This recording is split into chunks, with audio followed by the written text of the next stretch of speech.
बिस्मिल्लाहिर्रहमानिर्रहीम। 14 मई बुध का दिन है।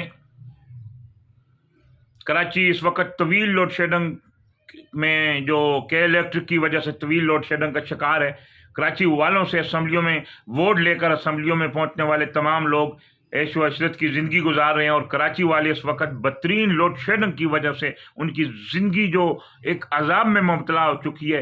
के इलेक्ट्रिक ने कराची वालों के साथ जो सुतीली माँ का सलूक जो अरसा दराज से रवा रखा हुआ है, उसके खिलाफ कोई भी नहीं बोलता। और मैं समझता हूँ कि इस वक्त जितने भी जो कराची के जो एरियाज हैं उसमें सबसे ज़्यादा औरंगी टाउन मुतासर है और औरंगी टाउन एक एशिया की सबसे बड़ी कच्ची आबादी है। इस वक्त मोमिनाबाद के इलाके हों या औरंगी टाउन के, वो तवील लोड शेडिंग का शिकार हैं और सुबह से यहाँ से बिजली के इलेक्ट्रिक के जो नारवा सलूक की वजह से के इलेक्ट्रिक वालों ने खुद बंद कर दी गई है।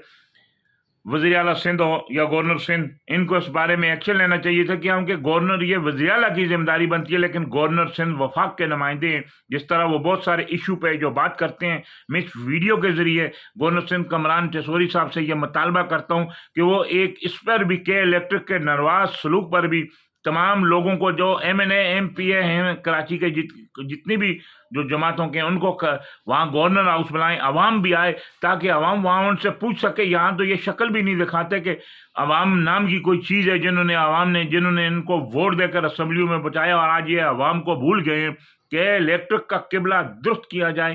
कि इलेक्ट्रिक की वजह से इस शदीद गर्मी में, जिस्म को झुलसा देने वाली गर्मी में, औरंगी टाउन मोमिनाबाद के इलाके हों, ये पूरी कराची के रात को भी कई इलाकों में जो लोड शेडिंग की वजह से एहतजाज हुआ था।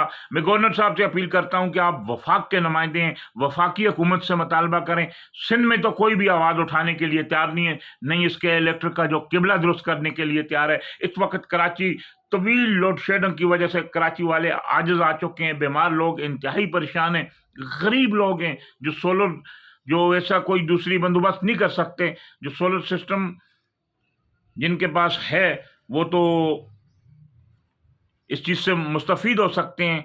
जो गरीब लोग हैं, मैं समझता हूँ कि वो इस वक्त इंतहाई परेशानी के आलम में ज़िंदगी गुजारी। तवील लोड शेडिंग ने, मैं समझता हूँ कि लोगों को अला कर रख दिया है। इस शदीद गर्मी में जिस तरह कराची वाले जो बेयार और मददगार पड़े हुए हैं और इंतज़ामिया खामोश है, मैं समझता हूँ कि इस पर वज़ीर आला मुराद अली शाह को जो एक्शन लेना चाहिए थे, उनको आकर जो पूरे इलाका कराची के इलाकों का विजिट करना चाहिए था। जहाँ कूड़े हैं वो कूड़े लगाना है, ये कूड़े लगाना या हटवाना ये क्या इलेक्ट्रिक की जिम्मेदारी है।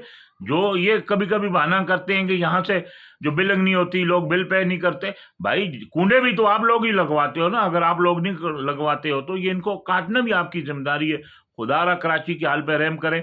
मैं इस वक्त वज़ीर आला सिंध और गवर्नर सिंध से ये अपील करूंगा कि के इलेक्ट्रिक के लिए जो वफाक से बात की जाए और इनका किबला दुरुस्त किया जाए, इन पर भारी जुर्माने आयद किए जाएं। इस वक्त कराची जल रहा है, कराची के लोग इस गर्मी में जल रहे हैं और तवील लोड शेडिंग से परेशान है, जिससे बच्चे, बूढ़े, बुजुर्ग और बहुत सारे लोग जो मुतासर हैं। मुझे उम्मीद है कि कराची वालों पर हाल पर रहम फरमाकर जो वफाक के जो नुमाइंदे हैं, गवर्नर सिंध जो वफाकी नुमाइंदे हैं वो, और वज़ीर आला सिंध जो सूबे के चीफ एग्जीक्यूटिव, उनकी जिम्मेदारी बनती है कि किस वक्त वो कराची वालों के हाल पर रहम करके जो इस कराची वालों को तवील लोड शेडिंग से छुटकारा दिलाया जाए।